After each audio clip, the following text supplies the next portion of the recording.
Good morning मेरे परिवार वालों और मेरे फ्रेंड्स। बहुत सारे डॉक्टर्स की तरह मैं भी बहुत परेशान हूँ, इसलिए मुझे लगा कि शायद मैं आपको अगर कुछ कुछ चीज़ें बताना चाहती हूँ और मैं शायद अगर ये बताऊंगी और अगर आप लोग सेफ रहोगे तो I might be at more peace. जैसे आपको सबको पता है कि बॉम्बे की हालत तो बहुत ख़राब है और धीरे धीरे बहुत सारे शहरों की और बहुत सारे स्टेट्स, इवन टाउन्स की हालत ख़राब होते जा रही है।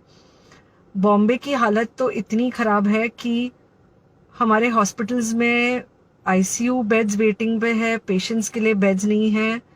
It's a very very helpless, यानी मुझे इतना हेल्पलेस और लाचार कभी फील नहीं हुआ है।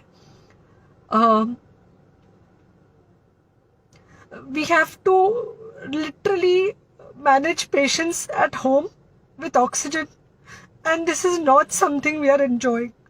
So I really want all of you to follow a few things that I really am requesting you to follow. First, आप लोग प्लीज सेफ रहो। अगर आपको लग रहा है कि आपको 1 साल से कोरोना नहीं हुआ है इसलिए आप कोई सुपर हीरो हो या आपकी इम्यूनिटी बहुत अच्छी है और आपको ऐसे कुछ नहीं होगा, तो आप गलत फहमी में हो। हम यंग लोगों को देख रहे हैं। I mean we have a 35-year-old who's on the ventilator and we are not able to help people now. So we do not want, we really don't want any of you to be in that situation.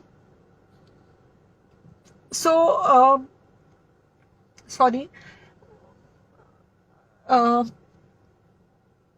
I think ये जो emotional breakdown है हम doctors में अब सबको कोई ना कोई समय हो रहा है, because we not been so helpless. Okay, so most importantly please take care of your self right now. Covid is everywhere around you. Okay, तो अगर आप घर से बाहर निकलो, may be your meeting your friends, may be your meeting your family, it does not matter, you have to be masked.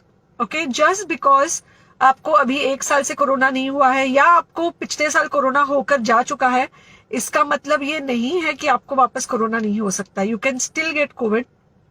तो please keep yourself very well masked at all times. अगर आप घर से बाहर निकल रहे हो तो घर के बाहर निकलो, मास्क होना चाहिए। मास्क सिर्फ इधर नहीं, मास्क पूरा नाक से पूरा यहाँ तक होना चाहिए। दूसरी बात, अगर आपको कुछ होता है, अगर आपको बुखार आता है या कुछ होता है, पैनिक मत होइए। Do not get unneeded investigations done. Get in touch with me obviously immediately. And most importantly, आपके जो फ्रेंड्स है या कोई भी है उनको बोलो पैनिक में होकर एडमिट ना हुए हॉस्पिटल में। फिलहाल जो सिचुएशन है वो ऐसी है कि बहुत सारे हॉस्पिटल्स में स्टेबल पेशेंट्स एडमिट हो रहे हैं और बहुत सारे लोग जिनको एक्चुअली ऑक्सीजन की जरूरत है उनके लिए हमारे पास बेड नहीं है। इनफैक्ट हम लोग घर में लोगों को ऑक्सीजन देके मैनेज करने की कोशिश कर रहे हैं, और ये हमने पहले कभी नहीं किया है कि हम इतने सारे लोगों के लिए बेड्स ढूंढ रहे हैं, इतने सारे लोगों को घर में मैनेज करने की कोशिश कर रहे हैं। So please leave beds for people who actually need it, who have pneumonia, who need oxygen, and who will need to be under very close medical care. Third thing, if you have not taken the vaccine, अगर आपने vaccine नहीं ली है किसी भी कारण से, हो सकता है आप ट्रैवल कर रहे हो सकता है आपको वैक्सीन की हिचक हो सकता है आपने कुछ व्हाट्सएप पे फॉरवर्ड पढ़ा हो कि वैक्सीन की वजह से कुछ साइड इफेक्ट्स हो रहे हैं या कुछ हो रहा है। It's untrue. Please take your vaccine. ये हमको डेफिनेट दिख रहा है कि जो लोगों के 2 वैक्सीन के शॉट्स होकर 2 हफ्ते हो चुके हैं उनमें डेफिनेटली हमको इन्फेक्शन, सीरियस इन्फेक्शंस कम दिख रहे हैं और हॉस्पिटलाइजेशन ना के बराबर है। So the vaccine is definitely helping. Okay, so take care of your self. Do not take COVID-19 lightly. Please pray for the people in the hospital and please pray for the families and the caretakers of all these people in the hospital. उनको आपके प्रार्थना की बहुत जरूरत है और सबसे ज्यादा जरूरत है कि आप अपना ध्यान रखें।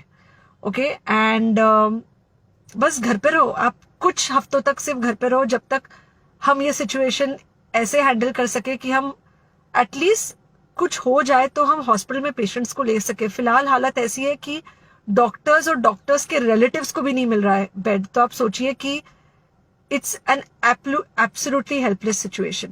Okay, I think अगर हम सब इतना ध्यान रखेंगे, we will definitely come through this second wave very well. Okay, and then we will have to work on not allowing a third wave. So third wave का हम बाद में सोचेंगे, वो तो नहीं आना चाहिए, पर जो ये सेकेंड वेव है इससे हमको कोई भी हालत में एकदम सेफली निकलना है. Okay, take care, I really love you.